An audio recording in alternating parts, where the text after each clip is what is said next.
ईशावास्यमिदं सर्वं यत्किञ्च जगत्यां जगत् तेन त्यक्तेन भुञ्जीथा मा गृधः कस्य स्विद्धनम्। ॐ शान्तिः शान्तिः शान्तिः। इस वैदिक कक्षा में सम्मिलित सभी सम्मानित सज्जन वृंद, वंदनीय मातृशक्ति, अध्ययन का क्रम निरंतर हम लोगों का चल रहा है वैदिक ग्रंथों के अध्ययन का। इस क्रम में हम लोगों ने सांख्य दर्शन पढ़ लिया, योग दर्शन पढ़ लिया, सत्यार्थ प्रकाश पढ़ लिया और सत्यार्थ प्रकाश को पढ़ने के बाद जो बुद्धि खुल गई है, विकसित हो गई है, इस विकसित बुद्धि के अंतर्गत उपनिषद हम लोग पढ़ना प्रारंभ कर रहे हैं। परमात्मा ने जिन वेदों का उपदेश किया था सृष्टि के आदि में, 4 ऋषियों के पवित्र अंतःकरण में अग्नि, वायु, आदित्य और अंगिरा, इन 4 ऋषियों को सृष्टि के आदि में वेद की उपलब्धि हुई थी। इन 4 ऋषियों से फिर अन्य लोगों ने उन वेदों को श्रुति परंपरा से, कर्ण परंपरा से उनका अध्ययन किया, उनको सुना, उनको जाना, उनको पढ़ा। फिर उन ऋषियों ने जो अनुभव किया ज्ञान, जब उसका व्यावहारिक रूप में प्रयोग किया, तब उनको कुछ दूसरों को समझाने में जो श्रम करना पड़ा, जो उन्होंने प्रयोग किया दूसरों को समझाने के लिए, उस प्रयोग का पहला ग्रंथ है ब्राह्मण। ब्राह्मण ग्रंथ, ब्रह्म कहते हैं वेद को, और वेद को समझाने के लिए जिस ग्रंथ को लिखा गया है, वेदानाम व्याख्यानानि ब्राह्मणानि, वेदों के व्याख्यान ग्रंथ ब्राह्मण पहले ग्रंथ हैं। वो वेदों के ब्राह्मणों को लिखते हुए उन्हीं ग्रंथों के अंतर्गत कुछ प्रकरण ऐसे लिखे गए जो वानप्रस्थ के योग्य थे, जो वन में रहने वालों के लिए लिखे गए, निवृत्ति मार्ग के पथिकों के लिए लिखे गए। जो निवृत्ति मार्ग के पथिकों के लिए जो लिखा गया, उन ग्रंथों का नाम है आरण्यक। आरण्यक, अरण्य ये लिख्यन्ते पठ्यन्ते ज्ञायन्ते च, जिनको अरण्य में पढ़ा गया, लिखा गया, अरण्य के लिए बनाया गया, मतलब वानप्रस्थ आश्रम के लिए जिनका सृजन किया गया, उन ग्रंथों का नाम है आरण्यक ग्रंथ। तो गृहस्थों के लिए ब्राह्मण ग्रंथ और वानप्रस्थ लोगों के लिए आरण्यक ग्रंथ। उन्हीं आरण्यकों में से कुछ चैप्टर वेद के सारांश के रूप में, उस वेद के सारांश के रूप में, जो उसका मुख्य लक्ष्य था, वास्तव में वेदों का जो परम अर्थ था, वेदों का परम अर्थ महर्षि ने लिखा है कि परमात्मा है। तो उस परमात्मा के सम्यक विज्ञान के लिए, ईश्वर को ठीक से समझने के लिए, सन्यासी लोगों के लिए, सन्यास आश्रम के लिए ऋषियों ने उपनिषद ग्रंथों का लेखन किया। उपनिषद, इनका एक नाम वेदांत भी होता है। वेद का अंत, अंत माने सिद्धांत, तो जिसमें वेद के मुख्य सिद्धांतों का प्रतिपादन किया गया है, वह वेदांत ग्रंथ उपनिषद है। अब आपने क्रम जान लिया होगा। सबसे पहली संज्ञा है परमात्मा के द्वारा प्रदत्त वेद, उन वेदों को प्रयोग करने के बाद व्यावहारिक रूप से उनका कुछ जो अर्थ समझाया गया दूसरे लोगों को, उनका नाम हुआ ब्राह्मण। उन ब्राह्मणों को पढ़ने के बाद जो आपको वानप्रस्थ होगा, जो निवृत्ति होगी, जो आपके अंदर वैराग्य पैदा होगा, उस वैराग्य को दृढ़ करने के लिए ग्रंथ लिखे गए आरण्यक। और उस वैराग्य से किसको प्राप्त करना है, उसका सुफल क्या है, उसका रहस्य क्या है, उसका सिद्धांत मुख्य तत्व क्या है, उन तत्वों को समझाने के लिए ऋषियों ने उपनिषद ग्रंथों का लेखन किया। वेदों को पढ़ने पढ़ाने में जब ब्रह्मचारी गुरु के पास में बैठ करके पढ़ता है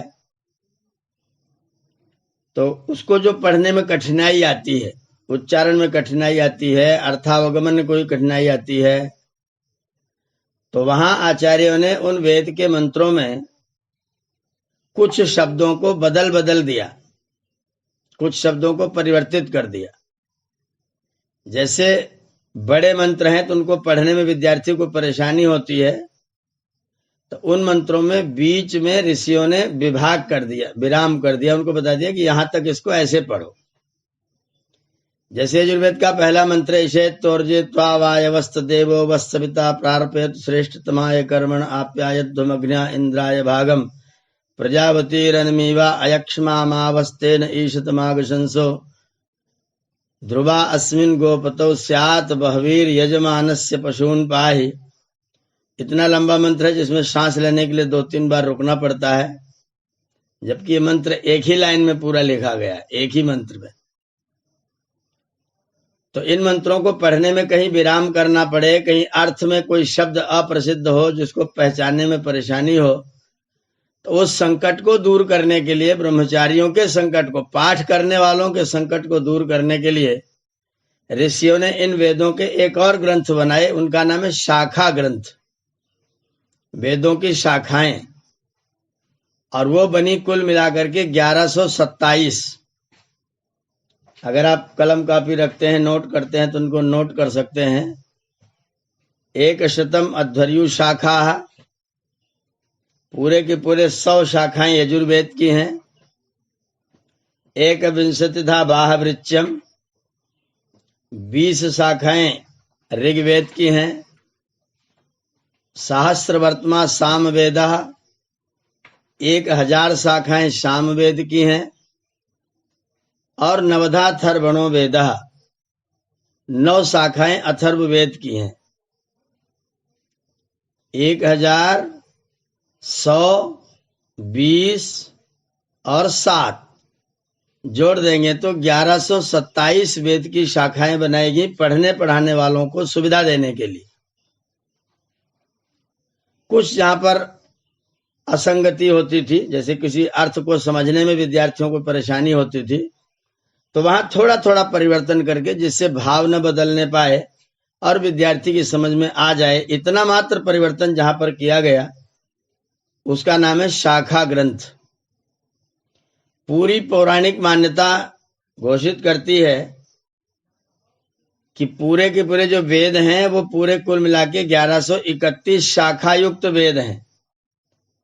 तो उन्होंने मूल वेद का निश्चय नहीं किया, सबको शाखा ही मान लिया।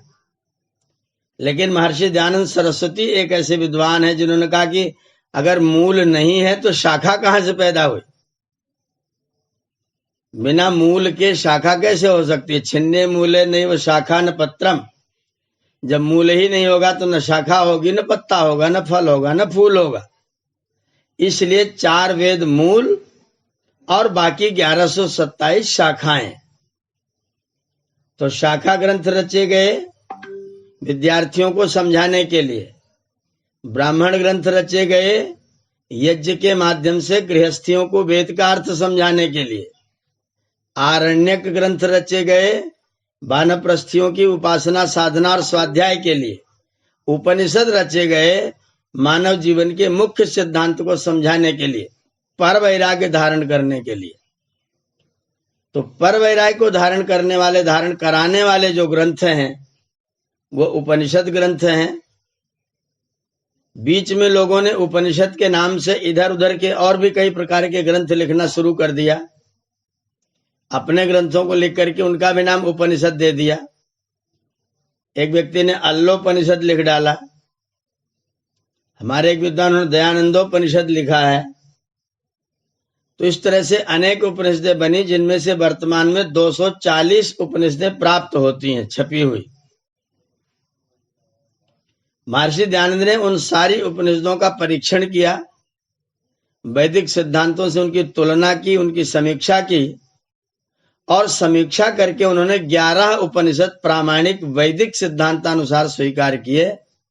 बाकी सब उपनिषदों को उन्होंने अप्रामाणिक घोषित कर दिया है। उन उपनिषदों में वैदिक सिद्धांतों का और पूर्वापर का विरोध प्रतीत होता है। आप चाहें तो वो ग्रंथ छपा हुआ है उपनिषद अंक के नाम से, गोरखपुर से, वो ग्रंथ देख सकते हैं। उसमें उपनिषदों में ऐसी ऐसी बातें भी कहीं लिखी मिल जाती हैं जो अपने अपने मत संप्रदाय का पोषण करने वाले हैं। तो इससे पता चलता है कि वो उपनिषद वेद से संबद्ध नहीं, बल्कि उनके अपने मत के पोषण के लिए लिखे गए। जैसे हंसोपनिषद लिखा गया है, तो जो सोहम मत वाले हैं उन्होंने उसको लिखा हुआ है। ऐसे अनेक उपनिषद हो गए जो मतावलंबियों ने लिख दिए। तो स्वामी जी ने उनमें से 11 उपनिषदों को मान्यता प्रदान की है जो वैदिक हैं, वेद सिद्धांतों के अनुकूल है। उन्हीं में से एक उपनिषद है आपके पास में, जिसको हम लोग पढ़ना चाह रहे हैं, ईशावास्योपनिषद अथवा ईशोपनिषद। तो मैं आपको वैदिक वांग्मय बता रहा था, उपनिषद तक आ गया। उसके बाद में फिर ऋषियों ने और ज्यादा वेद के विषय में और जब गहराई से डूबना प्रारंभ किया, उनको जानना शुरू किया, तो उन्होंने चारों वेदों के 4 उपवेद भी बनाए। 4 उपवेद। उपवेद का मतलब उस वेद में, वैदिक ज्ञान में जहां जहां शारीरिक स्वास्थ्य का, मानसिक स्वास्थ्य का, बौद्धिक स्वास्थ्य का, आत्मिक स्वास्थ्य का वर्णन था, वो सारी चीजों को, सारे सिद्धांतों को संग्रहित करके। जी ओम। आवाज पड़ जा रही है, आवाज नेटवर्क वाईफाई से जोड़ दो। अच्छा, यानी तो ठीक है।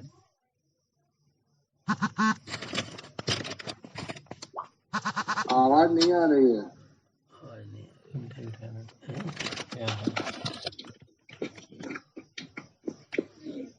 आवाज तो आना चाहिए, बहुत जरूरी। ओम। हाँ, आवाज नहीं आ रही थी आचार्य जी आपकी। अभी आई? जहाँ आ रही है।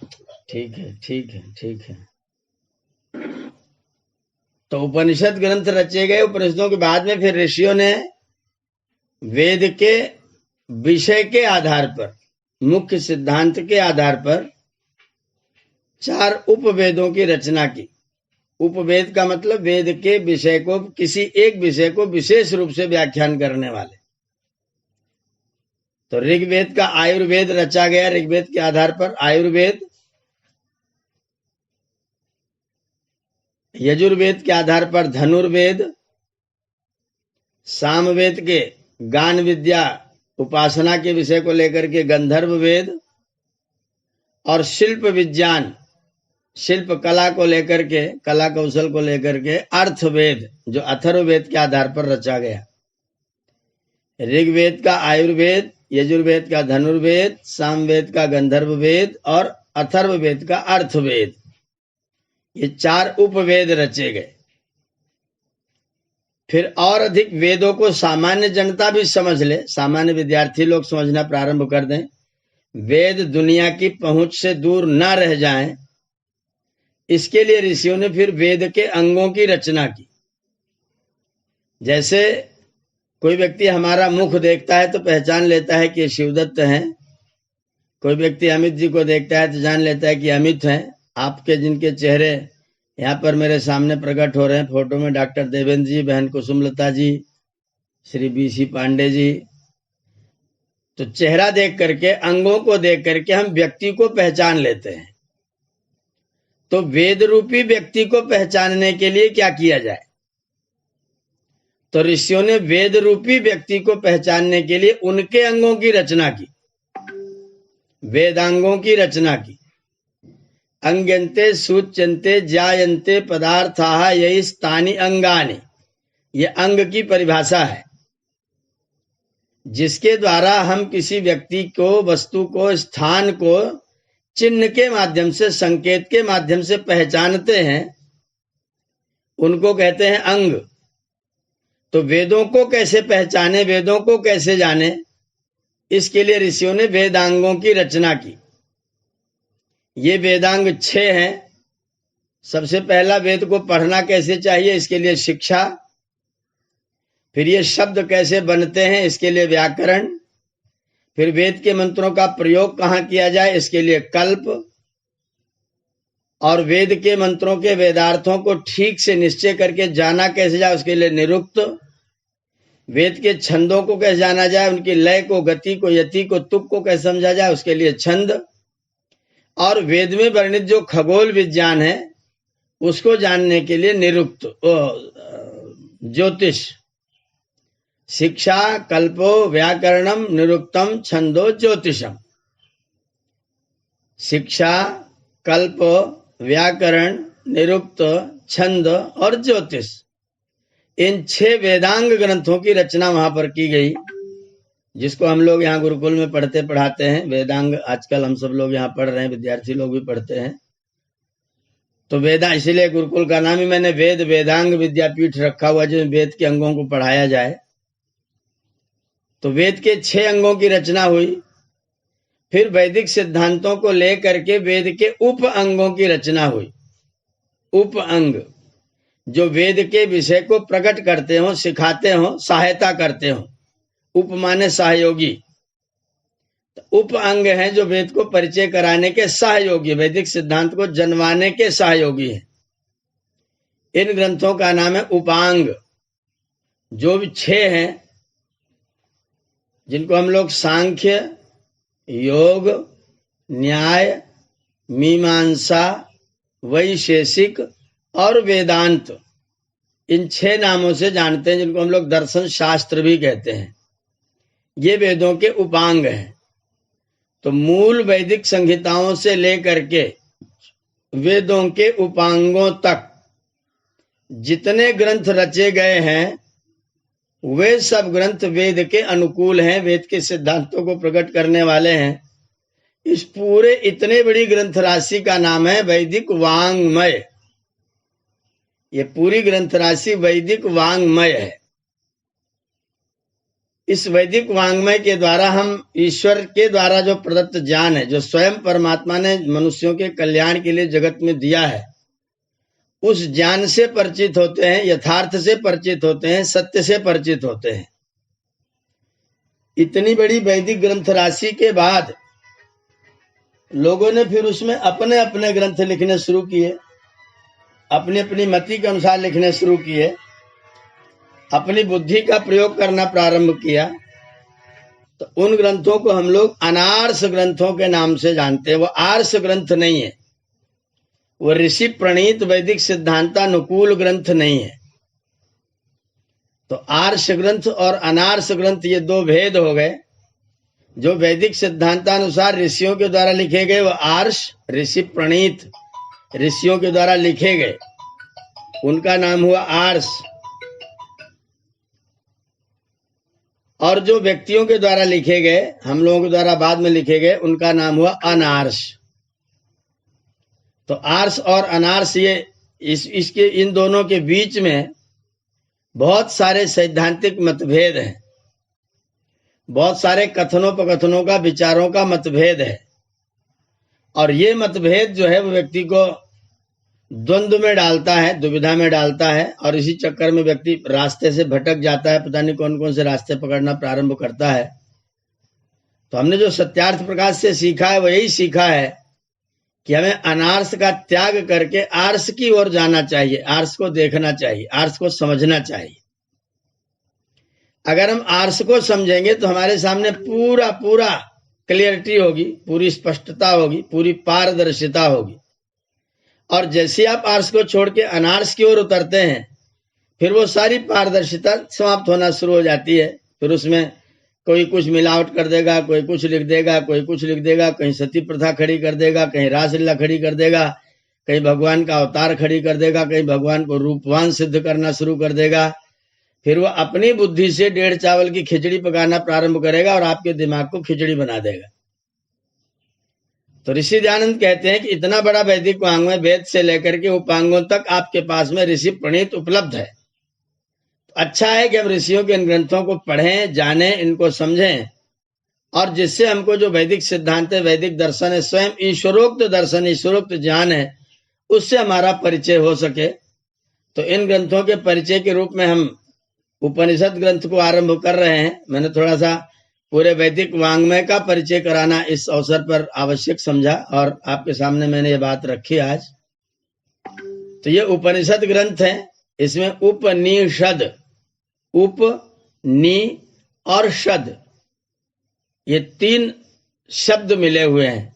उप और नि दोनों उपसर्ग हैं और शद ये धातु है।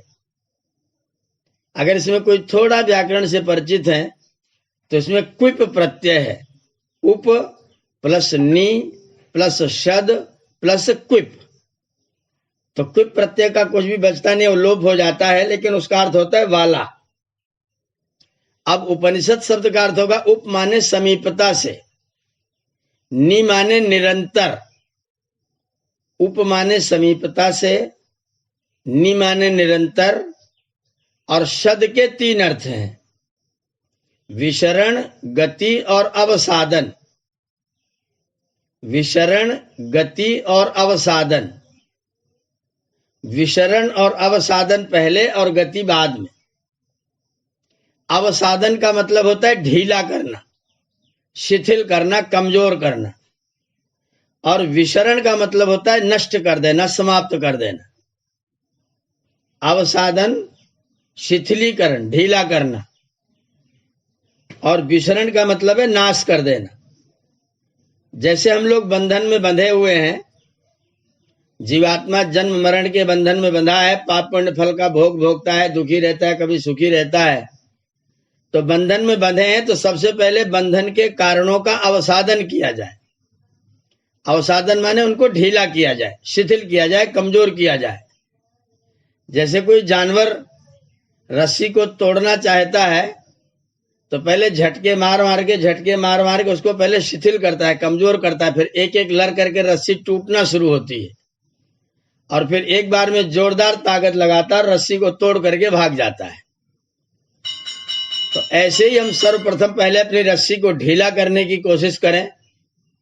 अविद्या, अस्मिता, राग, द्वेष, अभिनिवेश, ये जो 5 क्लेश हैं, और प्रमाण, विपर्य, विकल्प, निद्रा और स्मृतियां, जो चित्त की वृत्तियां हैं, क्षिप्त, मूढ़, विक्षिप्त, निरुद्ध और एकाग्र, जो हमारे चित्त की भूमियां हैं, इन सारी चीजों को जान करके अपने बंधन को पहले ढीला किया जाए। मैं दुनिया में क्यों फंसा हूं? क्या मैं संसार में इसीलिए आया था कि खाऊं, पीऊं, सोऊं, जगूं, अंत में मर जाऊं? क्या मैं संसार में इसलिए आया था कि परमात्मा के दिए दिव्य पदार्थों का उपभोग करूं और इन पदार्थों का उपभोग करने के बाद दुनिया को गाली दूं, दुनिया को बिगाड़ूं? अगर मैं यही काम करने के लिए आया तो ये काम करने के लिए तो अनेक पशु पक्षी प्राणी कर ही रहे हैं। क्या मैं मानव का तन प्राप्त करके यही करने आया हूं? इस पर विचार करें और विचार करते हुए अपने जो बंधन है, उन बंधनों को सबसे पहले अवसादन करें, ढीला करें, और ढीला करने के बाद उन बंधनों के कारणों को ही समाप्त कर दें। क्योंकि शाखा को काटने से पेड़ कटता नहीं है। जो बंधन के कारण है, उन बंधन के कारणों को नष्ट कर दें। बंधन के 5 कारण हैं: अविद्या, अस्मिता, राग, द्वेष और अभिनिवेश।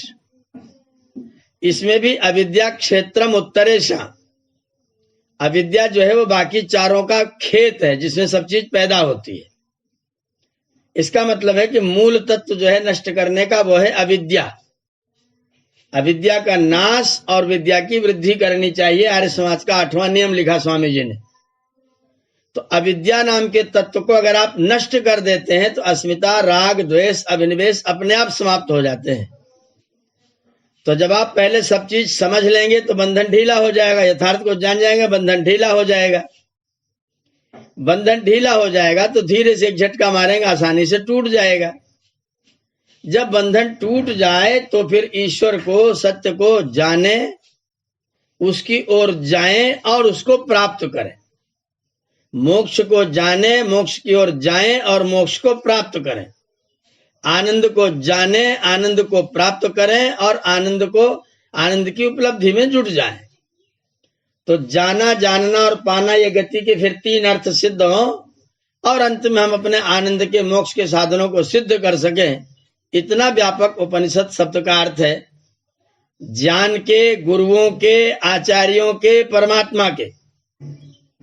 ज्ञान के, गुरुओं के, परमात्मा के। उप माने समीपता से, नि माने निरंतर।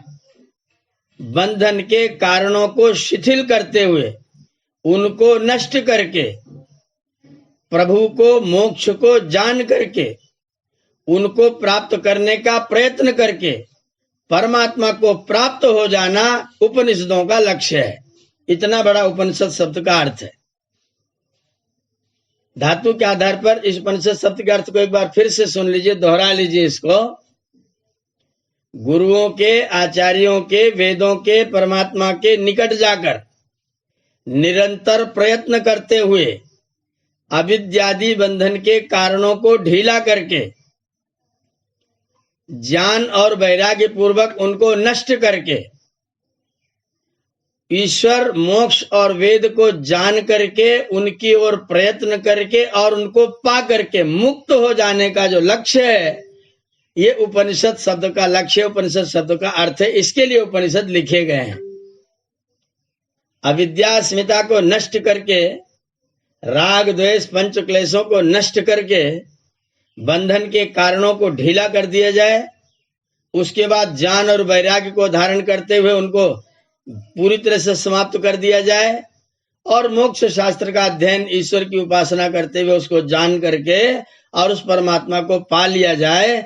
ऐसी शिक्षा जिन ग्रंथों के द्वारा दी गई है, उन ग्रंथों का नाम है उपनिषद। उसमें पहला उपनिषद जिसको सब लोगों ने पहले नंबर पर स्थान दिया है, वह है ईशावास्योपनिषद। और उसको पहला स्थान देने का भी कारण है क्योंकि सीधा सीधा वेद का अध्याय ही रख दिया गया है। बाकी उपनिषदों में सारांश रूप में ऋषियों ने लिखा हुआ है, लेकिन ईशावास्योपनिषद एक ऐसा उपनिषद है जिसमें वेद का अंतिम अध्याय, यजुर्वेद का सीधा सीधा अध्याय इसमें उपस्थित कर दिया गया है। इसलिए इसको सब लोगों ने प्रथम मान्यता दी, क्योंकि सीधा वेद है। बाकी सब वेद के अनुकूल लिखे गए ग्रंथ है, पर यह सीधा सीधा वेद का एक अध्याय है, इसलिए ईशोपनिषद को सर्वप्रथम स्थान दिया गया है। इसका शांति पाठ, इसकी जो प्रार्थना थी वो हमने चर्चा कर ली है। पूर्णम अधः पूर्णम इदम पूर्णात् पूर्णम उदच्यते पूर्णस्य पूर्णम आदाय पूर्णम एव अवशिष्यते। ये इस पर चर्चा हम लोगों ने की थी। अब ईशावास्योपनिषद का प्रथम मंत्र है और यजुर्वेद के 40वें अध्याय का प्रथम मंत्र है, जो मैंने आज प्रार्थना में पढ़ा था। ईशावास्यमिदं सर्वं यत्किंच जगत्यां जगत् तेन त्यक्तेन भुञ्जीथा मा गृधः कस्य स्विद्धनम्। आदरणीय आचार्य रामदेव जी ने ग्रुप में इसका वो डाल दिया था, उपनिषद का फोटो खींच करके डाल दिया था, तो आपके पास शायद वो मंत्र उपलब्ध होगा। यहाँ पर उस मंत्र पर मैं चर्चा करूंगा। इस मंत्र की सबसे पहले दूसरी पंक्ति को हम लोग देखेंगे। यत किंचा जगत्याम जगत। यत माने जो, किम माने कुछ, चा माने भी। यत जो, किम कुछ, च भी, जो कुछ भी। यत किंचा जो कुछ भी। जगत्याम, जगत्याम ये जगती का सप्तमी रूप है, इसका अर्थ है जगती में। जो कुछ भी जगती में जगत है, जो कुछ भी इस जगती में जगत है। अब आपको समझ में आएगा जगती और जगत क्या चीज है। इसको आप सापेक्ष भाव से क्रम से आगे, नीचे से लेकर के ऊपर तक चलिए तो जगती जगत समझ में आएगा। मान लीजिए मेरा शरीर है, मेरे शरीर में हाथ चल रहा है, इस समय मेरी वाणी और हाथ दोनों चल रहे हैं। मैं आप लोगों को देख रहा हूं, मेरी आंख भी चल रही है। अगर कोई बीच में कुछ बोलता है तो मैं सुन भी ले रहा हूं। मेरा कान भी चल रहा है, कान भी चल रहा है, हाथ भी चल रहा है, आंखें भी चल रही हैं, वाणी भी चल रही है। ये चलने वाला जो है उसको कहते हैं जगत। जो कुछ चलता है उसे जगत कहते हैं। ये जगत शब्द गम धातु से बना है, गति के अर्थ में बना है। यत् चलति निरंतरम तत् जगत, जो चलता ही रहता है उसे कहते हैं जगत। संसार चलता रहता है इसलिए इसको भी हम लोग जगत कहते हैं। शरीर चलता रहता है, ये भी एक जगत है। कवि लोग अपनी कविताएं छापते रहते हैं, बांटते रहते हैं, पढ़ते रहते हैं, इसलिए काव्य जगत है, कविता जगत है, कहानी जगत है, भाषा जगत है। जहां जहां गति है वो जगत है। ध्यान दीजिएगा, जगत शब्द का अर्थ है जहां पर गति निरंतर विद्यमान दिखाई देती है उसका नाम है जगत।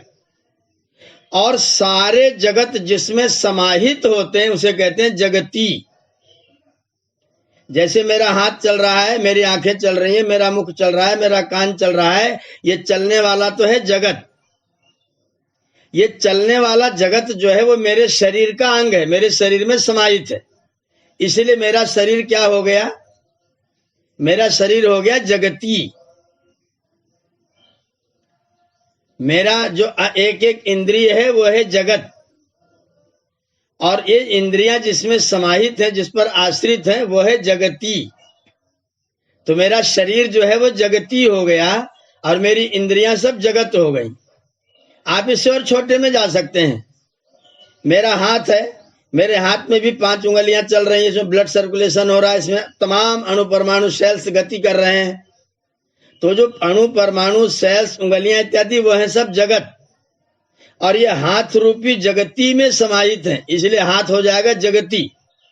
तो जितने जितने छोटे होते जाएंगे उतने उतने जगत और जगती बदलते जाएंगे। ये ध्यान रखिएगा, ये बहुत व्यापक शब्द है, बहुत बड़ा शब्द है। जैसे दो अणु का दो परमाणुओं का अगर एक अणु बना रहे हैं तो उसमें वो दोनों परमाणु गति कर रहे हैं, तो परमाणु है जगत। और जो 2 परमाणुओं को मिलकर के द्वैणुक बन गया, वो 2 अणु वाला एक पदार्थ बन गया, वो हो गया जगती। तो सबसे छोटे की अपेक्षा से, सबसे छोटा भी चल रहा है, उसकी अपेक्षा से जो बड़ा है वो उसके लिए जगती है। ऐसे आगे आगे बढ़ते जाइए। मेरा शरीर जगत है क्योंकि गति करता है, तो पूरी धरती क्या है? जगती है। ये धरती भी गति करती है इसलिए जगत है, और ये सौर मंडल में गति करती इसलिए जगती है। सौर मंडल भी स्थिर नहीं, वो भी गति कर रहा है इसलिए वो भी जगत है। और वो सौर मंडल ब्रह्मांड का जगत है, और ब्रह्मांड जो है वो जगती है। तो परमाणु से लेकर के ब्रह्मांड पर्यंत अपेक्षा भाव से सारा बड़ा जो है वो जगती है, और जो उससे छोटा है, जो उसका अंग है, उसका नाम है जगत। इस जगती में जो कुछ भी जगत है, इस जगती में मतलब मेरे 2 परमाणुओं से लेकर के सत्व रजस तमस जो तीनों हैं उनकी प्रकृति से लेकर के और समस्त ब्रह्मांड पर्यंत जो कुछ है सबका सब जगत भी है और सबका सब जगती भी है। तो जो कुछ इस जगती में गतिशील है जगत है। ये बहुत व्यापक मंत्र है, उपनिषद कोई साधारण चीज नहीं है, वेद का सारांश शब्द है। इस जगत में जो कुछ भी संसार में, ब्रह्मांड में, क्रॉसमस में जो कुछ भी जगत है सब जगत ही है, मतलब कोई बिना जगत का है ही नहीं। बिना गति का कोई पदार्थ ठहर ही नहीं सकता, नष्ट हो जाएगा। इसलिए समस्त ब्रह्मांड गतिशील है, इसलिए जगत है। और यह छोटा बड़े में छोटा बड़े में छोटा बड़े में समाहित है, तो छोटे की अपेक्षा से जो बड़ा है वो जगती है। तो इस जगती में जो कुछ भी जगत है, जो कुछ भी जगत है गतिशील है, चेष्टा कर रहा है, व्यापार हो रहा है। सूरज चमक रहा है, चंद्रमा चमक रहा है, पृथ्वी चक्कर काट रही, तारे नक्षत्र चक्कर काट रहे, परमाणु घूम रहा है, नदियां बह रही हैं, हवा चल रही है, पेड़ उग रहा है, नीचे से ऊपर को आ रहा है, फल फूल निकल रहा है, चिड़िया चहचहा रही है, मैं बोल रहा हूँ, जो कुछ भी जगत हो रहा है, जो कुछ भी गतिशील है, तत्सर्वम ईशावास्यम, इदम सर्वम ईशावास्यम। जो कुछ भी जगती में जगत है, इदम सर्वम, यह सब कुछ ईशावास्यम है। अब ये ईशावास्यम क्या चीज, इसको भी समझिएगा। इस पर भी लोगों को शंका रहती है। कुछ तो हमारे समझदार लोग ईशा में तृतीया का एक वचन मानते हैं और वो कहते हैं ईश के द्वारा, ऐसा अर्थ करते हैं। लेकिन ईशा में तृतीया तभी हो सकती है जब ईश शब्द हलंत हो। हलंत में ही ईशा में तृतीया हो सकती है, लेकिन ईश शब्द हलंत नहीं है, इसलिए ईशा में तृतीया नहीं है। ये भ्रम अगर किसी को तो उसको हटा देंगे। ईश शब्द है और आवास्यम शब्द है। ईश प्लस आवास्यम, जब दोनों को संधि कर देंगे तो क्या बन जाएगा? ईशावास्यम। ईशावास्यम, ईश प्लस आवास्यम। अब ये वास्य क्या है वो भी ध्यान देने की चीज है। वस धातु से अगर हम ण्यत प्रत्यय करते हैं तो वास्य शब्द बनता है। जो व्याकरण जानते हैं उनके लिए बता रहा हूं। वस धातु निवास के अर्थ में है, ध्यान दीजिए। वस निवासे और वस आच्छादने दो धातुएं हैं। ढकना और निवास करना, इन दोनों धातुओं का अर्थ है। वस धातु का अर्थ है ढकना और निवास करना। तो वास्य का मतलब होता है निवास करने के लायक और ढकने के लायक। इसमें अगर हम आ शब्द जोड़ दें तो आ माने पूरा, संपूर्ण। इस जगत में जो कुछ भी ढकने के लायक है और रहने के लायक है, वो सब ईश के कारण से है, परमात्मा के कारण से है। अगर हम यहां आच्छादित हैं, सुरक्षित हैं, संरक्षित हैं, चल रहे हैं और हम यहां रह रहे हैं, अगर मेरा जीवन है, अगर मैं एक लाइव थिंग हूं, अगर मेरे अंदर कोई चेतना शक्ति, कोई जीवनी शक्ति है, तो सारी जीवनी शक्ति का मूल कारण ईश है, परमात्मा है, ईश्वर है। मैं चल रहा हूं तो ईश्वर के कारण, बोल रहा हूं तो ईश्वर के कारण, पृथ्वी चल रही तो ईश्वर के कारण, सूर्य तप रहा है ईश्वर के कारण, हवा चल रही ईश्वर के कारण, प्राण चल रहा है ईश्वर के कारण। ईश्वर के बिना जगत में, जगती में कुछ भी कोई क्रिया नहीं हो रही है। सारा जगत उस ईश्वर के द्वारा आच्छादित है, उस ईश्वर के द्वारा निवास करने के योग्य है, ईश्वर के कारण से निवास करने के योग्य है। ईश्वर ना हो, ईश्वर हेतु ना हो, ईश्वर निमित्त ना हो तो धरती पर कोई प्राणी और स्वयं धरती कभी भी न रह सकती है, न टिक सकती है, न बस सकती है। ये सब कुछ ईश के द्वारा आवास्यम है। ईश के द्वारा आवास्य, ईश्वर के द्वारा ही निवास करने के योग्य बना है और ईश्वर के द्वारा ढकने के योग्य, आच्छादित करने के योग्य है। जैसे कोई माँ अपने बच्चे को गोद में लेकर के ऊपर से आंचल डाल देती है। कल्पना करिएगा, हम छोटे बच्चे हैं, खेल रहे हैं, कूद रहे हैं, माँ ने बुलाया और मुझे अपने पास बुला करके अपनी गोद में बिठाल दिया। गोद में बिठाल करके आंचल ऊपर से डाल दिया और फिर मुझे अपना स्तन्यपान कराना प्रारंभ कर दिया, मुझे अपना आनंद रस का पान कराना प्रारंभ कर दिया। जैसे वो माँ अपने बच्चे को नीचे से गोद दे करके, ऊपर से आच्छादन दे करके और उस बच्चे को आनंद रस का पान कराती है, ठीक उसी प्रकार से परमात्मा अपना आधार दे करके और अपने कृपा की छाया दे करके हमको अपने आनंद रस का पान कराता है।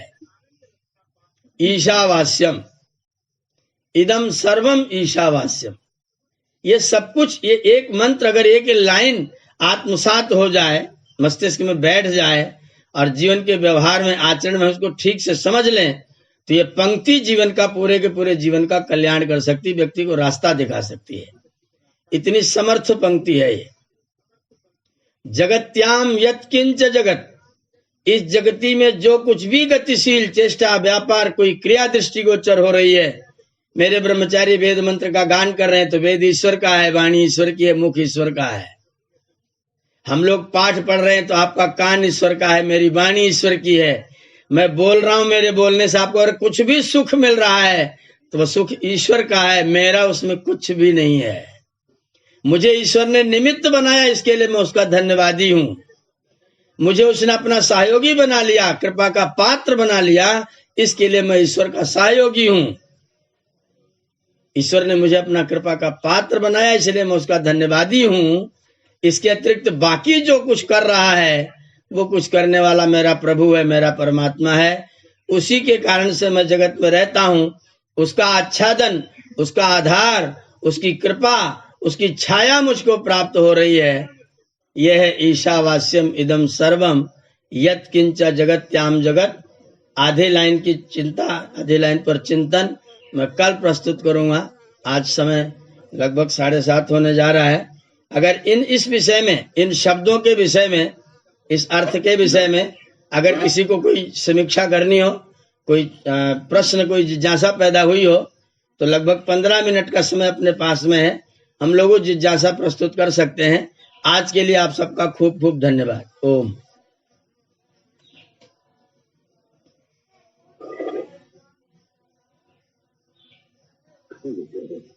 ओम आचार्य जी। जी ओम। जगत जगती में धातु प्रत्यय करके बताइए। जगत में गम धातु है। गम धातु से पहले यंग प्रत्यय करेंगे। यंग धातो क्रिया समभियारे यंग।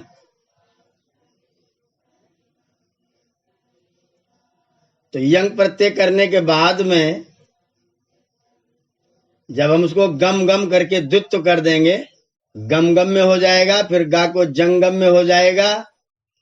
जब प्रत्यय कर देंगे तो फिर यंग का लुक हो जाएगा। आपने पढ़ा होगा यंग लुक प्रक्रिया है। तो यंग लुक प्रक्रिया में द्वित्व करने के बाद में जब जग बन गया तो इसमें अंत में क्विप प्रत्यय था, इसलिए तुक का आगम कर दिया गया, ह्रस्व से पितृकृति तुक करके। तो तुक आगम कर दिया तो जग प्लस तुक का ता बन गया जगत। तो जंगम्यते यत्त जगत निरंतरम गतिम करोति यत्त जगत। यंगलुक प्रक्रिया में तुक आगम करके क्विप प्रत्यांत रूप है जगत। और इसी जगत शब्द को स्त्रीलिंग में अगर ङीप प्रत्यय कर दिया जाए तो बन जाता है जगती। तो जगती समष्टि का वाचक है और जगत व्यष्टि का वाचक है। एक एक सिंगल सिंगल करके पार्टीशन कर देंगे तो जगत है, और सबको मिला देंगे तो वो जगती है। जगत शब्द से ही केवल स्त्रीलिंग का प्रत्यय जोड़ दिया गया तो जगती शब्द बना है, जो समष्टि का पर्यायवाची है और जगत व्यष्टि का पर्यायवाची है। गम धातु यंगलुक ये शब्द की सिद्धि है। धन्यवाद।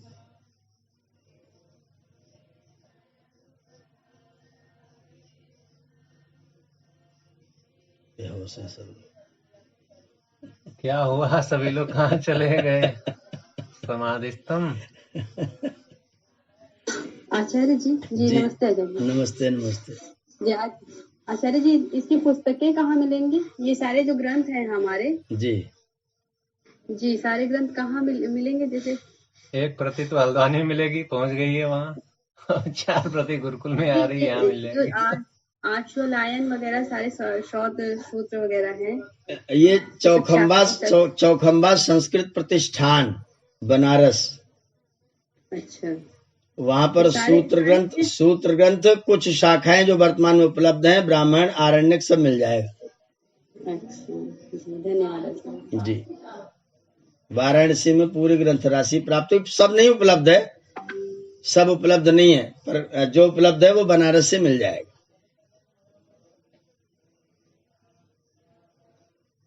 आप कह रहे हैं कि एक एक चीज, एक एक कण कण सब ईश्वर से आच्छादित है, ढका हुआ है, और पूरा संसार गार्ड पार्टिकल तक खोज डाला है, भी ज्यादा कुछ मिला नहीं उसको। ये 750 करोड़ कर क्या रहे हैं? ये वेद कह रहा है कि वो ढका हुआ है, जो कुछ भी निवास योग्य है, ढकने योग्य है, वह सब ईश्वर के कारण ही है, उसके कारण ही है। तो कारण का ही पता नहीं है। तो कारण, संसार का कारण क्या है, यही यही प्रश्न नहीं है सामने समाज के, संसार के कैसे है ये प्रश्न तो है, लेकिन संसार क्यों है, इसका कारण क्या है, इसके पीछे वो कौन सा कारण है, कौन जिम्मेदार है इसके पीछे, उस पर सही दृष्टि नहीं है।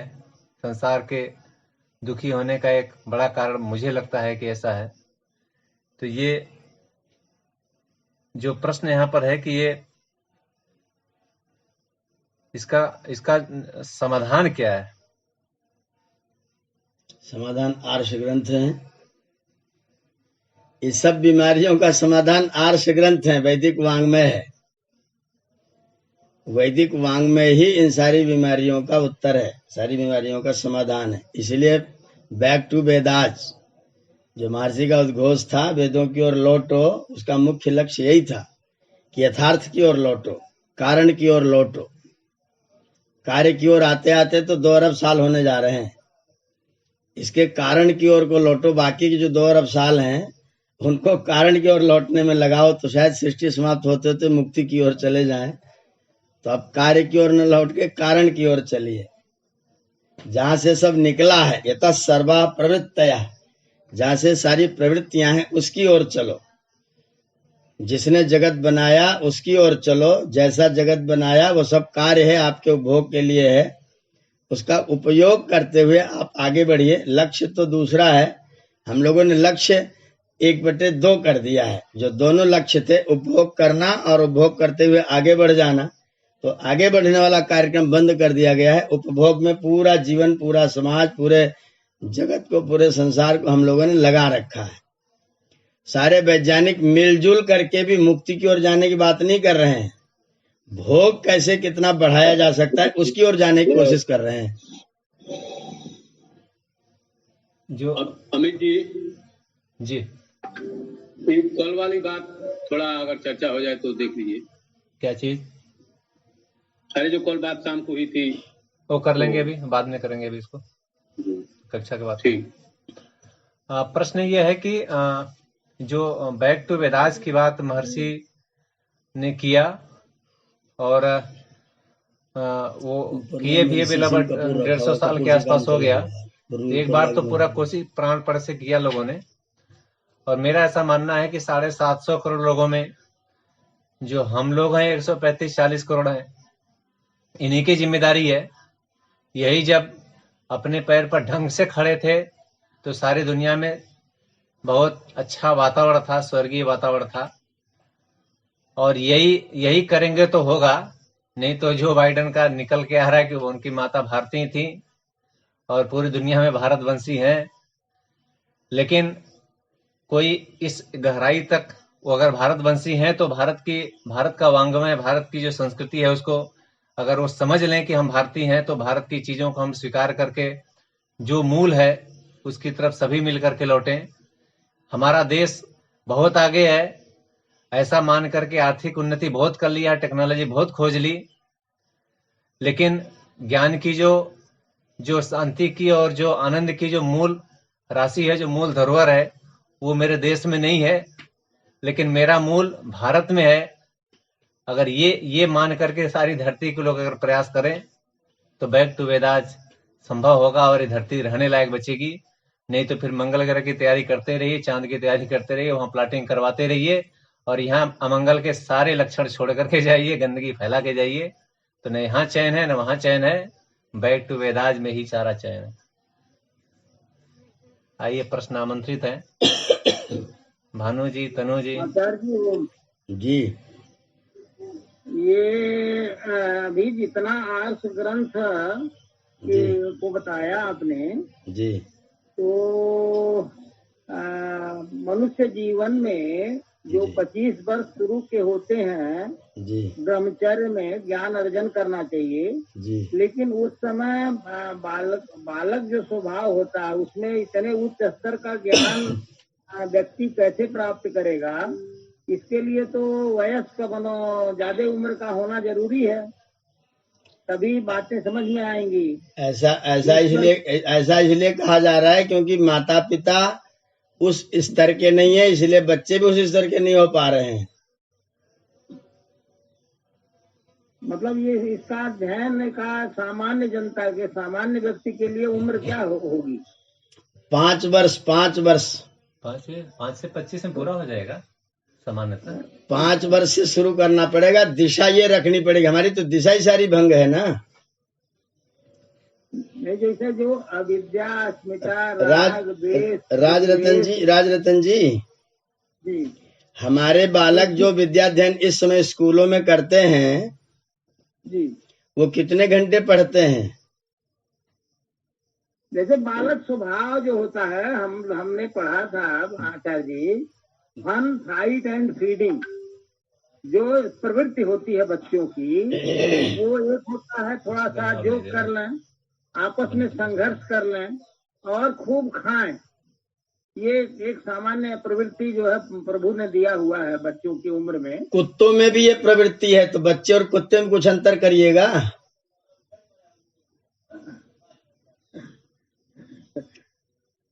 नहीं, उसको एकदम तो चेंज नहीं किया जा सकता। बिल्कुल चेंज किया जा सकता है, हम लोग कर नहीं रहे हैं जी।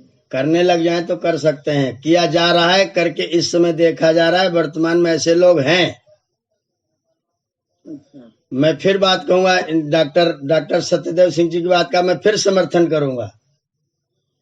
संतानों के निर्माण के लिए जो व्यवस्था वैदिक संस्कारों में कही गई है, उस व्यवस्था को जब तक माता पिता नहीं अपनाएंगे तब तक बच्चों की प्रतिभा जैसी हम चाहते हैं, जो ज्ञान विज्ञान उनके पास होना चाहिए, वो प्रतिभा उनके पास आ नहीं सकती।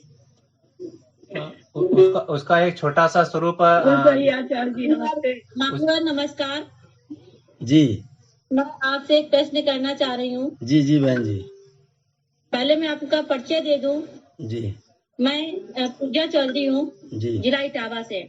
जी वाह। मेरी फ्रेंड, मेरी मित्र जो है सखी ऊंचा हार से हैं, दिव्य दीप्ति शर्मा। अरे वाह, उन्होंने आपको जोड़ा है मुझे। वाह वाह वाह, बहुत सुंदर। जी जी। तो मान्यवर, संस्कार सभी चाहते हैं बच्चों में। जी। जो संस्कार हमारे माता पिता ने दिए, जी, हमने उन्हें ग्रहण किए। जी। लेकिन आज का एटमॉस्फेयर ऐसा है कि स्कूल, विद्यालय, नगर, मोहल्ले, वो संस्कार बच्चों को नहीं मिल पा रहे हैं, और ना ही माता पिता इतने सक्षम है कि उन्हें दूर गुरुकुल में, जैसे हरिद्वार है या कहीं गुरुकुल बने हुए हैं, वहां भेज सके। माता पिता न भेजने में सक्षम है, ये बात तो कहने की नहीं है, सब सक्षम है। मोह नहीं छोड़ता है, मोह नहीं। जिन माता पिता की आय 5-6 हजार रुपए हो, वो तो सरकारी स्कूल में पढ़ा रहे हैं बेचारे, की किताबें फ्री मिल जाएंगी और बच्चे को ड्रेस मिल जाएगी, कुछ तो बच्चा शिक्षित हो ही जाएगा। आप अपना बच्चा मुझे दे दीजिए, मैं फ्री में पढ़ा रहा हूँ। चाहिए आप अपना बच्चा मुझे दे दीजिए, मैं फ्री में पढ़ा रहा हूँ।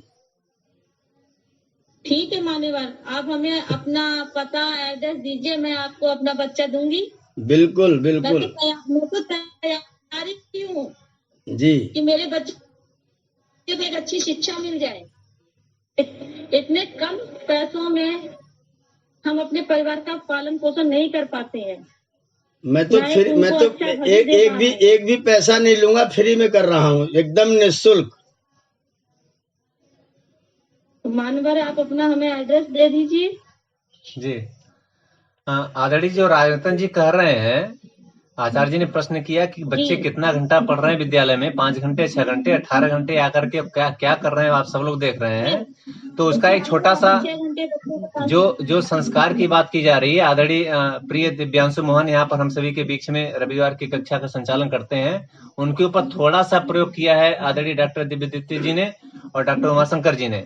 वो बताएंगे, वो बता सकते हैं, आप उनसे पूछिए कि क्या उन्होंने किया है, किस तरह से उन्होंने छोटा सा प्रयोग किया है। और आज दिव्यांशों के रूप में एक कृति हमें दिखाई पड़ रही है कि जो हमें आज इतनी उम्र में कितना वो बोल सकते हैं, कितना उन्होंने नंबर भी प्राप्त किए हैं आधुनिक शिक्षा में, और हमारी संस्कृति के प्रति कितना दृढ़ है वो, और योग में कितना निष्णात है वो, कितनी उनकी मेमोरी है। छोटा सा स्वरूप प्रस्तुत कर रहे हैं। मानवर वो बच्चा मेरी ही गोद का खिलाया हुआ है, मेरी ही फ्रेंड का बच्चा है वो, मेरी सखी का बच्चा है वो। और मुझसे अच्छा उससे कौन जान सकता है। मेरी फ्रेंड ने बहुत बड़ी तपस्या की है जी। तो उसकी उस तपस्या का उसका वो परिणाम है। उसी तपस्या की अपेक्षा हम माता पिता से चाहते हैं, करते हैं जी। लेकिन उसने भी बहुत संघर्ष किया है। उस टाइम उसको भी काफी परेशानियां थी, लेकिन वो सक्षम हो गई अपने बच्चे को गुरुकुल में पढ़ाने के लिए। लेकिन आज भी ऐसे माता पिता हैं जो चाहते हैं कि हमारे बच्चों को आदर्श स्थिति मिले। मैं बात अपने भाई के बच्चों की कर रही थी। 2 बच्चे हैं और मेरे पास रहते हैं। उनकी देख रेख मैं ही कर रही हूँ। आप बच्चे हमें दे दीजिए, हम पढ़ाने को तैयार हैं। बच्चों को नहीं दे पाई, वो मैं उन्हें देना चाह रही हूँ। आप बच्चों को भिजवाने की व्यवस्था यहाँ कीजिएगा, पता ले लीजिएगा वहां से। आइए, और किसी का प्रश्न है तो आइए। जी ओम आचार्य जी, वयस्क के लिए व्याकरण का कैसे पठन पाठन कुछ हो सके, इसका कोई है?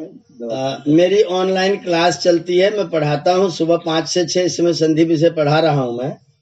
अच्छा। उसके साथ जुड़ सकते हैं, या फिर नए लोग एक बैच बनाएंगे तो मैं फिर नए लोगों को भी शुरुआत कर सकता हूँ। वयस्क लोगों को भी पढ़ाने के लिए ऑनलाइन पढ़ा सकते हैं। यानी डिग्री कॉलेज में लेक्चरर हैं? अरे कहीं जी सब जी बिल्कुल मेरे साथ जुड़ सकते हैं। ठीक, अब कैसे? ठीक, अब उनसे बात करा देंगे। आप उनको कह दीजिए मेरा मैं लिंक भेज दूंगा, वो सुबह 5 से 6 मेरे साथ पढ़ लिया करें। ठीक, धन्यवाद। जी आज के जी ओम आचार्य जी आपकी अद्वितीय योग्यता, पूर्ण विद्या और विद्वता के लिए महात्मा धन्यवाद। जी आचार्य जी ओम। जी राजरतन जी। अभी बहन जो बात कर रही थी जी, मेरे शहर में एक उदाहरण है। हमारे शहर में एक डॉक्टर अर्जुन राम त्रिपाठी आचार्य पीजी कॉलेज के प्राचार्य रहे हैं जी। उन्होंने अपने नाती को पतंजलि उसमें क्या नाम है आचार्य कुलम में भेजा जी। करीब 1 वर्ष वो बच्चा रहा। फिर जब गार्जियन उस बच्चे का माता पिता हाल चाल लेने गए तो उनको कहीं से ऐसा आभास हुआ कि वहाँ दूध नहीं मिल रहा है, वहाँ ज्यादा जो है सख्ती की जा रही है, तो वो निकाल गया। तो सबसे पहले बच्चे को भेजने के पहले गार्जियन को भी बच्चे के प्रति जो है उसका सही निर्माण हो रहा है, उसके समय का अपव्यय हो रहा है, उसके प्रति आश्वस्त होगा तभी वहाँ छोड़ पाएगा। नहीं तो जो है बाद में प्रयास करने के बाद भी फिर मन खट्टा हो जाएगा। हमारे यहाँ अशोक जी आपके यहाँ बच्चों को लेके गए, उनकी इच्छा थी बच्चों को छोड़ने की, लेकिन परिवार के लोगों ने सहमति नहीं दिया। तो ये भी तमाम कारण पड़ रहे हैं जो गुरुकुल में हम मतलब पूरे बच्चे नहीं पहुंच पा रहे हैं। मैं इसीलिए मोह को कारण बता रहा था। मोह बीमारी है। जी आचार्य जी, प्रत्यक्ष उदाहरण मेरे शहर में है। हाँ, ये मोह की बीमारी है। दूध न मिलना, बाबा रामदेव नहीं जानते क्या बच्चे का पालन पोषण कैसे होगा? हम लोग नहीं जानते हैं क्या? वो पूरा 1 साल करके निकाल लिया। ये जो ब्रेड और दूध खिला करके माता पिता सोचते हैं कि हम बड़ा अच्छा बच्चा बना रहे हैं, वो सोचते हैं कि आचार्य शिवदत्त को नहीं आता बच्चों को खिलाना पिलाना। तो असली कारण यही पड़ रहा है। ये केवल माता पिता का मोह है और कुछ नहीं है। मोहग्रस्त लोग हैं।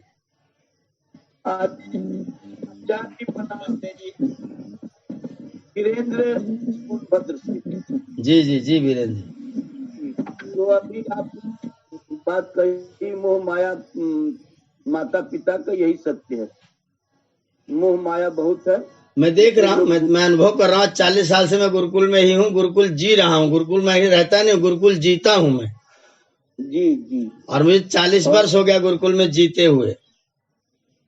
और जो बहन अभी बोल रही थी कि बहुत गरीब है, आपने कहा निःशुल्क सेवा होगी, तो उस बच्चे के लिए जो फीस फास लगेगी अगर वो भेजना चाहती हैं तो मैं भी कुछ मदद कर सकता हूँ। जी, सुस्वागतम।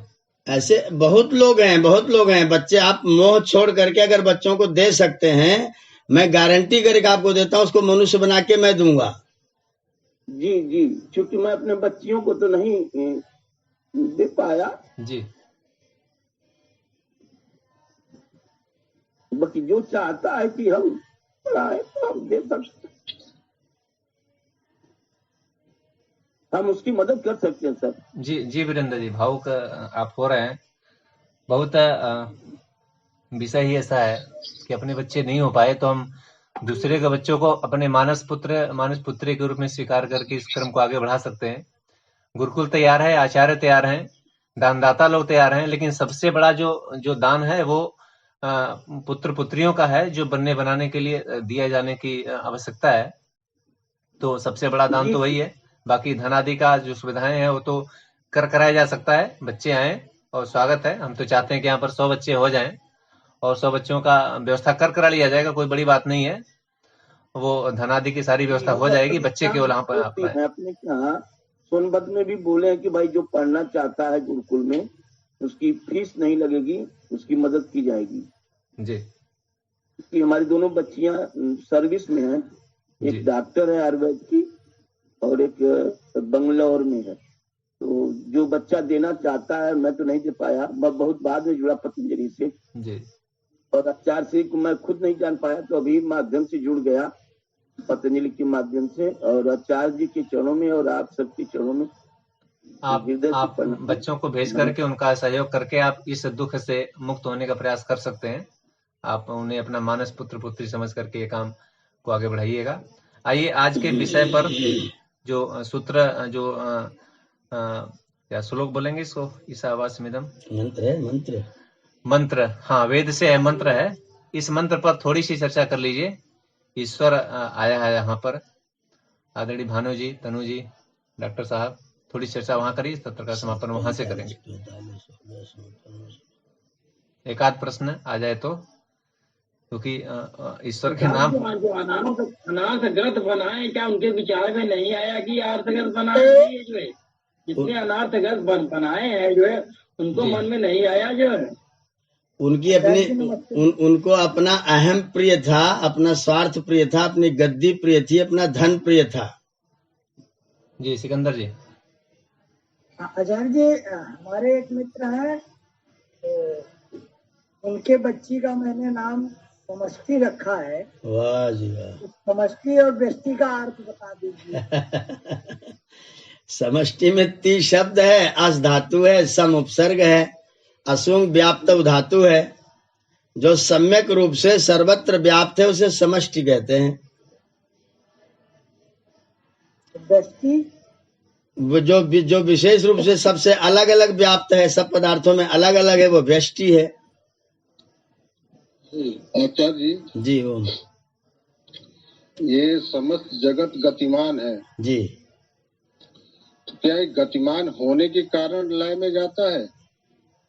हाँ ये भी कह सकते हैं। बहुत अच्छा चिंतन है, बहुत अच्छा चिंतन है। गतिशील इसलिए लय में जाता है, बिल्कुल ठीक है। तो क्या फिर आत्मा को भी ऐसा उस कैटेगरी में रख सकते हैं? नहीं, आत्मा का लय कहाँ हो रहा है? तो वही तो गतिमान है। आत्मा स्वभाव से गतिमान है, वो गति कराया नहीं गया है। जिसमें गति कराई जाती है उसकी गति बंद होती है, समाप्त होती है। जिसमें गति स्वभाव से है उसको क्या बंद करेगा कौन? जैसे गति का मतलब एक तो है कि लगातार आगे बढ़ रहा है। तो आत्मा और परमात्मा लय में नहीं जाता, सिर्फ प्रकृति की पार्ट लय में जाती है। हाँ, वो स्वाभाविक गति वाले हैं, इसलिए वो दोनों लय में नहीं जाते हैं। जैसे यहाँ जो भी गति हो रही, बहुत अच्छा विचार कर रहे हैं आप, बहुत अच्छा, बहुत अच्छा। जो गति हो रही लगातार आगे बढ़ने की हो रही है, लेकिन आत्मा की बात करें तो अधोगति भी होती है और ऊर्ध्वगति भी होती है। गति होती है, उसी की आयु होती है। हाँ बिल्कुल, जी जी जी जी जी, एकदम एकदम एकदम। बहुत अच्छा, बहुत अच्छा। आपकी दिशा बढ़िया चल रही है। डॉक्टर साहब बहुत बहुत धन्यवाद आपको। आचार्य जी। जी बहन जी। वामदेव ऋषि हुए थे, वो गर्भ में ही आत्मज्ञानी हो गए थे, ये कैसे हुआ आचार्य जी? बहन जी, गर्भ में तो हम सभी आत्मज्ञानी होते हैं जी, किंतु गर्भ में आत्मज्ञानी तो कोई अलग जो होता है। जब गर्भ से बाहर निकलते हैं ना, आप बच्चे को देखिए, छोटे बच्चों को, तो लेटे लेटे मुस्कुराते रहते हैं जी। तो वो क्यों मुस्कुरा रहे हैं? आत्मज्ञानी तभी तो मुस्कुरा रहे हैं, अगर ज्ञानी न होते तो कैसे मुस्कुराते? ये पूर्व जन्म के संस्कार के कारण होते हैं। हाँ, पूर्व जन्म के संस्कार। अच्छा, जो पुराने संस्कार थे वो तो चित्त में स्थिर है, कहीं डूबे हुए हैं, घूमे हुए हैं। तो उस समय जो बच्चेपन में जो जीवात्मा है वो थोड़ा सा जो पिछले वाले संस्कार थे उनको भुलाया हुआ है, तो वर्तमान में वो आनंद में ले रहा है, वो आत्मवत है। जब वो बढ़ने लग जाता है ना, तो हम उसके ऊपर अपना संस्कार टेलना शुरू करते हैं। फिर समाज वो देखता है, चित्र देखता है, चरित्र देखता है, बातचीत सुनता है, माता कैसे व्यवहार कर रही है। बहन जी, मैं बहुत सार्वजनिक रूप से कहा नहीं जा सकता है, बच्चा माँ के पास में है और स्त्री पुरुष दोनों जो है वो कामुकता की बात कर रहे हैं, सारी बात का प्रभाव बच्चे के कान से होता है, उसके चित्त पर पड़ता है और बच्चा वहीं से दूषित होना शुरू हो जाता है। जी आचार्य, उसका उदाहरण अभिमन्यु भी हो सकते हैं। बिल्कुल अभिमन्यु हो सकते हैं, बिल्कुल अभिमन्यु है। माता पिता, ये गृहस्थ आश्रम जो है ना, जो हम लोगों ने समझ रखा है, इसको हम लोग समझते मजा लेने के लिए, भोग लेने के लिए है। गृहस्थ से बड़ा तपस्या का कोई आश्रम ही नहीं है। सन्यासी क्या तपस्या करेगा, वानप्रस्थी क्या तपस्या करेगा, गृहस्थ जितनी तपस्या करता है। लेकिन गृहस्थ अपनी तपस्या नहीं करता है, उस तपस्या न करने के कारण से आज अपने संतानों से दुखी और पीड़ित है।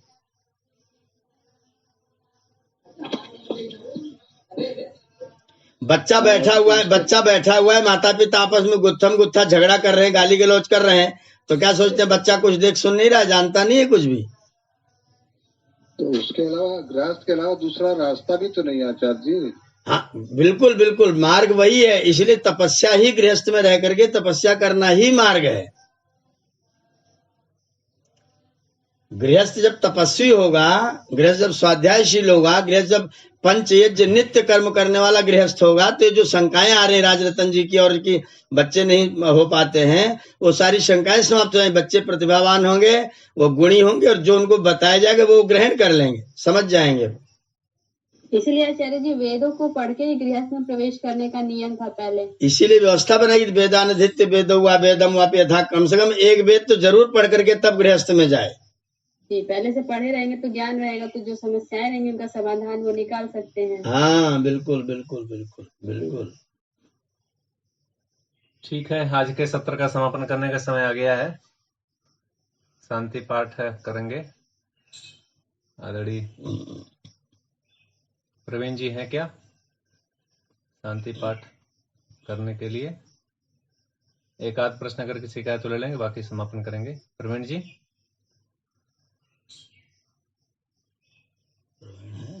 ओम आचार्य जी भैया, राघवेंद्र शब्द का अर्थ बता दीजिए। बहुत देर से लौटे आप। राह त्यागे, सबका सुन रहा था हमारा, या तो राह त्यागे एक धातु है, उस धातु से रघु शब्द बना है। रघु,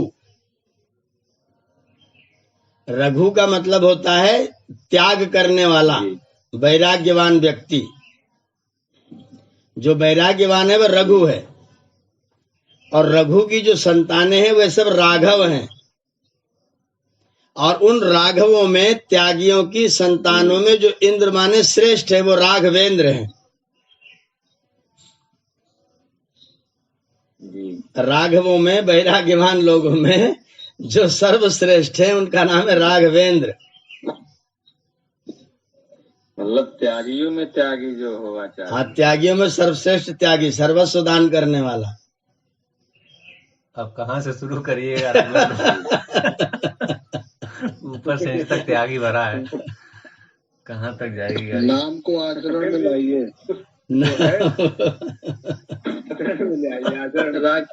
हड़ताल कर दीजिए, राघव में डूब जाए। कृपया ललकारने वाले जो है करके दिखाएं। कृपया ललकारने वाले एक दो कदम चल के दिखाएंगे तो थोड़ा ज्यादा समझ में आएगा। नहीं, प्रयासरत हैं, लेकिन अभी उतना नहीं है जी। थोड़ा देवेंद्र है वो तो कहेंगे ही ना। जो देवेंद्र है वो तो कहेंगे ही ना कि राघवेंद्र बन गए। एकदम सही, आप सही पक्ष ले रही हैं, पता लग रहा है किसकी ओर है। बधाई हो आपको।